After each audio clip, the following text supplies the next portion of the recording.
2020년 4월 21일 매일 성경 본문은 에스겔 37장 15절에서 28절입니다. 제목은 거룩한 한 백성이 되리라입니다.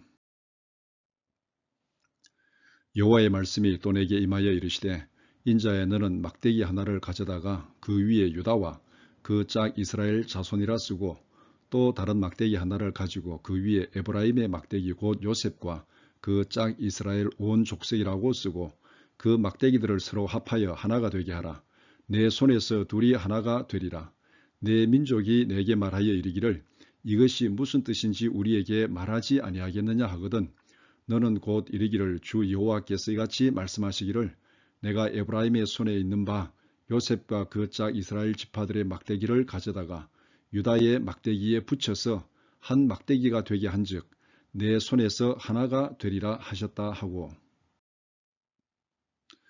너는 그 글 쓴 막대기들을 무리의 눈앞에서 손에 잡고 그들에게 이르기를 주 여호와께서 같이 말씀하시기를 내가 이스라엘 자손을 잡혀간 여러 나라에서 인도하며 그 사방에서 모아서 그 고국 땅으로 돌아오게 하고 그 땅 이스라엘 모든 산에서 그들이 한 나라를 이루어서 한 임금이 모두 다스리게 하리니 그들이 다시는 두 민족이 되지 아니하며 두 나라로 나누이지 아니할지라.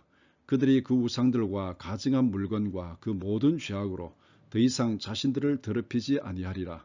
내가 그들을 그 범죄한 모든 처소에서 구원하여 정결하게 한즉 그들은 내 백성이 되고 나는 그들의 하나님이 되리라.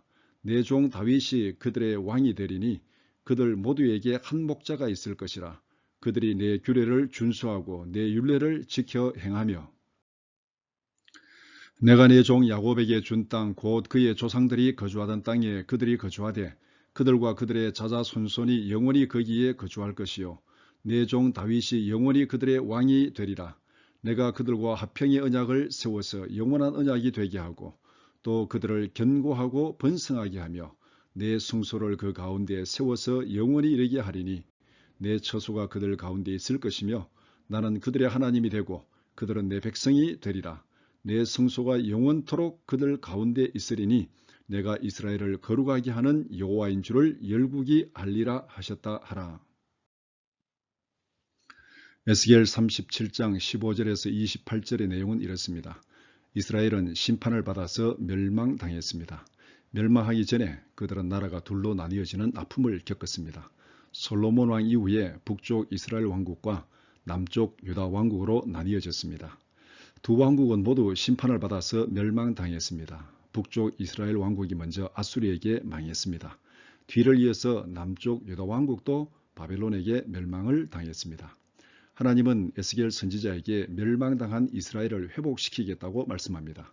이제는 둘이 아니라 하나로 합쳐서 회복시키겠다고 말씀합니다. 이것이 에스겔 선지자를 통해서 이스라엘에게 선포된 회복의 약속입니다. 오늘의 묵상 포인트는 이것입니다. 첫 번째, 이스라엘은 왜 나누어지고 흩어졌습니까? 두 번째, 이스라엘은 어떤 모습으로 회복됩니까? 회복된 이후의 모습이 어떤지를 기대하게 만듭니다. 첫째, 왜 이스라엘은 나누어지고 흩어졌습니까? 멸망당하여 흩어진 가운데서 구원하여 회복시키겠다는 약속은 분명히 좋은 것입니다. 그런데 회복이 필요하다는 것은 그들이 멸망의 고통과 아픔을 경험했다는 것입니다. 둘을 하나로 회복한다는 것은 분명히 좋은 약속입니다. 이건 역시 그들이 하나가 되지 못하고 둘로 나누어졌다는 것입니다. 이스라엘이라고 이름한 야곱의 후손으로 부름을 받은 한 백성이 왜 찢어지는 고통과 아픔을 겪었습니까? 이스라엘이 나누어지고 흩어진 것은 하나님의 징계요 심판입니다. 그 과정에서 이스라엘은 엄청난 고난과 고통을 당했습니다. 회복을 약속받았다면 이제는 과거의 실패와 잘못을 다시는 반복하지 않아야 합니다. 이스라엘이 나누어지고 흩어진 이유를 23절에서 이렇게 말씀합니다. 이스라엘이 우상들과 가증한 물건과 그 모든 죄악으로 그들을 더럽히기 때문에 나누어지고 흩어졌습니다. 솔로몬의 우상 숭배로 이스라엘은 둘로 나뉘어졌습니다.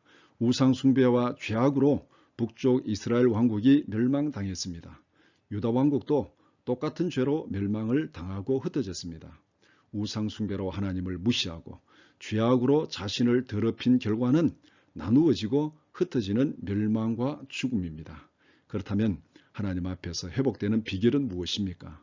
하나님을 경외하고 자신을 거룩하게 하는 것입니다.